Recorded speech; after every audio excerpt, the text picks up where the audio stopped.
Issue 61. The story starts out with explaining that the chain connecting Miracle Planet to Mobius has magic, as it looks hundreds of miles long, but you can walk its length in only hours. I like that they tried to explain that, but Sonic is the only one we've seen go up it, and we just assumed he used his super speed on it anyways. Sonic and all of his friends walk along the chain, so at least that magic explains why they can get to the planet faster than you'd expect, but this is a very desperate situation. And it'd be smarter if Sonic just run all of them one by one to the planet with super speed, rather than walking with them all. Plus he tells Amy that he should have left her on Miracle Planet, as if that wouldn't have had consequences for him, considering that she'd get back there and want revenge. Sonic says that the person trying to contact them is Eggman, and he just now explains that he had to give him access to their channel for a temporary truce. Sonic explains that he sent Grimer back to Eggman despite him knowing stuff about the Metalex because he doesn't trust them, and it's explained that the Alpha device is for drawing power from Miracle Planet. Sonic reminds his friends that because he was stuck here for a month, he had plenty of time to get to know the place and learn about an entrance to the underground cave system's miles of tunnels. At least that month had some consequences to it then. Amy reminds Sonic that the last time he was in these tunnels, he was lost for 2 days. Yeah, lost despite his super speed running through it. So the chances of him getting out by trying every which way quickly should have been pretty high. Oh good, it's explained. Sonic wasn't lost, he was hiding from Amy in the tunnels. She doesn't actually react to that hurtful revelation. A metal Sonic attacks them all, firing a laser, and Johnny goes to try to attack him with his metal weapon thing. The stakes feel pretty high to me right now. Fortunately, Sonic attacks the robot's chest with a spin dash, and Sonic says that Eggman told him that Metal Sonic's neck is the weak spot, and not his chest, which has a big gaping hole in it leading to his internal organs. Whatever, he can have 2 weak spots, you know. Amy shoots an arrow in the right place, and she complains that they won't be able to take out all the robots that way, probably because they're lucky that they got to do that without Metal Sonic's super speed actually being used against them. The story ends with the Alpha device being fully charged and metal vines growing out of the ground of Miracle Planet again. When I saw a female Foxmobian with a ponytail going up to Tails in the Land of Beyond, I was hoping she'd be Tails' mother, or at least related to him in some way. But alas, even though we're clearly told Tails has family in the Nameless Zone, we'll never get to see them because that would require guts of the comic. She says she's Errol's sister. Then she assumes that they're saying because she's a girl she'll get in the way, and tells them that she's the best swordsman in the Nameless Zone. Knuckles calls her sensitive, but considering she lives in a sort of medieval zone, it does make sense that she would be sensitive to stuff like that. It was probably a pretty backwards place. A fight starts against the monsters, with Errol's sister Moraine saying that she always thought Knuckles was blue because she thinks he's Sonic. So another reason people shouldn't believe that he's Sonic. And another reason that lie is just causing even more problems. I guess she's just assuming she misremembered.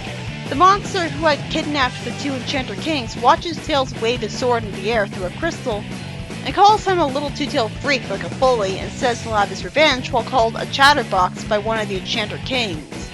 The monster says that when the moon reaches its highest point, he'll summon forth the Dark One. I guess that's how the spell requires it, and he can't just do it at any point. That's a picky spell. His plan is to make the Enchanter Kings become like him, a monster.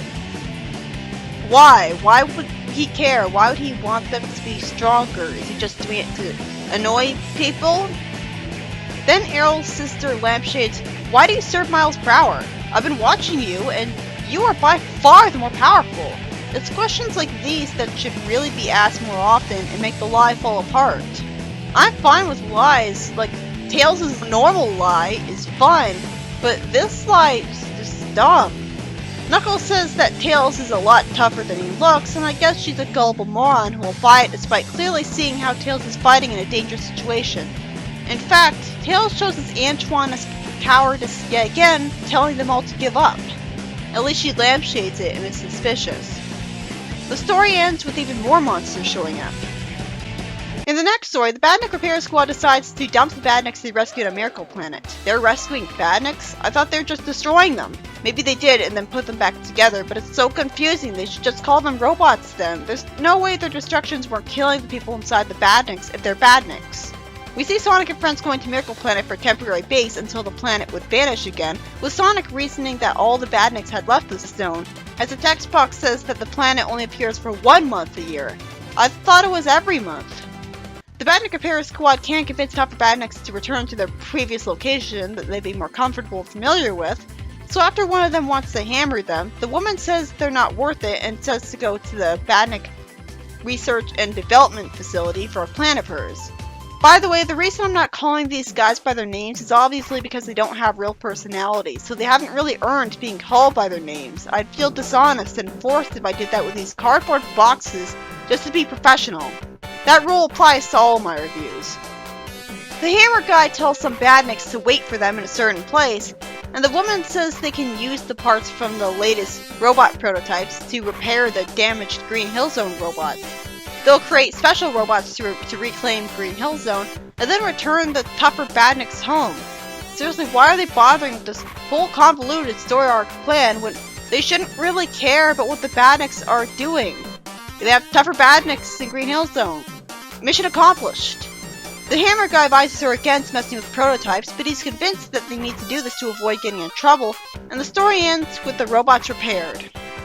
The first 2 stories were by Nigel Kitchen, and in the first, Sonic and friends go to Miracle Planet to fight some Metal Sonics, with it being revealed Metal Sonic's neck is the weak spot and not his chest.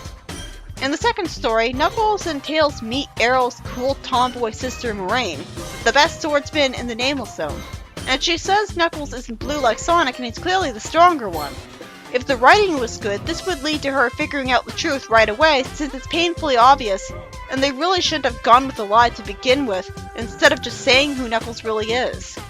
They fight monsters, that's it. Oh, almost forgot. When the moon will reach its highest point, a monster will try to turn the Enchanter Kings into monsters. And the third story was by Mark Isles, and as Sonic tried to establish a temporary base in Miracle Planet since it seemed so safe, and the Badnik Repair Squad can't convince the tougher Badniks to go home to there for some reason, when you'd think they'd be programmed to be loyal to Eggman and his troops. So they repair and improve the damaged Green Hill Badniks, and try to send them to Miracle Planet. It's an interesting plot, I guess, but I wish I had interesting characters. These guys have no reason to support Eggman, and they'd be infinitely more charming if they were robots. This is why this comic should have had roboticization, because that way Eggman could have had Mobian villains that were robots brainwashed to work for him so that it makes sense. Not having roboticization doesn't make the comic unique, because the games already have that. And IDW. And the reboot. And probably that manga that Amy and Charmy came from.